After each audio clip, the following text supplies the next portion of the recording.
Fitore e vuajtur, por mban Tiranën superiore. Në fakt, ndoshta më shumë e vuajtur nga sa e prisim, nga sa ishim përgatitur. Patjetër që Pogradeci meriton komplimenta.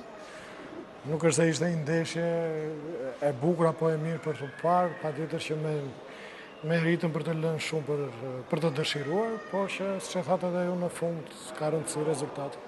Ashtu si shkoi ndeshja, minutat e fundit, po mendoni edhe për shtesat apo kishit ende besim që mund ta bëni? Jo, kisha besim, patjetër që nga fillimi në fund kisha besim, kundërshtari na imponoi shumë ritmin e ulët, në çdo moment, në pjesë të parë, në pjesë të dytë, shumë dëmtime, shumë rënie në tokë dhe për një skuadër që kërkon të luajë ose të bëhet një ndeshje me ritëm është e vështirë, por besimi që kisha në fund u shpërblye. Ne t'i kthehemi pas në kohë, ndoshta Tirana mund të mos ishte në këto pozita, nëse ka një ndeshje peng që mund të bënit më mirë që Tirana mos shkon në ndeshje shtesë. Unë pengje tani kam disa, po jam jo për të justifikuar, po mendoj që Tirana nuk duhet të ishte në këtë ndeshje sot. Mendoj që meriton të disa pikë më shumë, të paktën të mos kishte dhimbje koke për këtë objektiv që pati javën e fundit.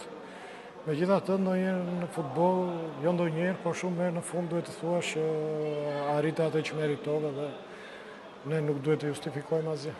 Në karrierën tuaj si futbollist, por sidomos si trajner, a është ky momenti më i vështirë me cilin jeni përballur? Po, e vërtet. Edhe si futbollist, edhe si trajner ishte era e parë.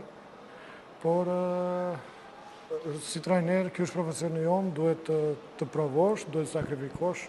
Rikthimi im te Tirana ishte unë isha i vetëdijshëm për atë çka më pret, e dija që do të ishte e vështirë, nuk pata frikë, sakrifikova dhe më në fund arritëm, e them edhe një herë, këtë objektiv që ne nuk e donim, nuk e dëshironim dhe nuk e mendonim, por për fat keq e bëm. Megjithse me një ndeshje play-out, do të falenderoj futbollistët. Mendoj që për mua kanë bërë mirë, kanë qenë shembull në stërvitje. Ka qenë një skuadrë e re, është një skuadrë e re, një vit me probleme që ju tashmë i dini dhe për këtë arsye dua të falenderoj. Tashmë jeni lehtësuar, mendoni për projektin Tirana 2025-2026?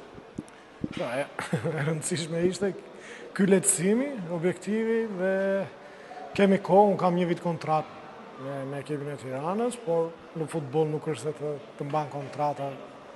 Pra në qoftë se ne do të vazhdojmë bashkëpunimin patjetër, që do i vazhdojmë me mirëbesim të dy palët dhe me pjesën që të dy duhet të vazhdojmë, të dy palët si klubi dhe unë duhet të vazhdojmë këtë projekt që është nisur. Secila do të jenë objektive për sezonin e ardhshëm apo është ende e herët? Pra, mendoj që është ende e herët, kemi kaluar një vit plot stres dhe siklete dhe lodhje dhe kemi nevojë për disa ditë pushim për tu rikthyer pastaj për të menduar se çfarë do të bëjmë. Faleminderit.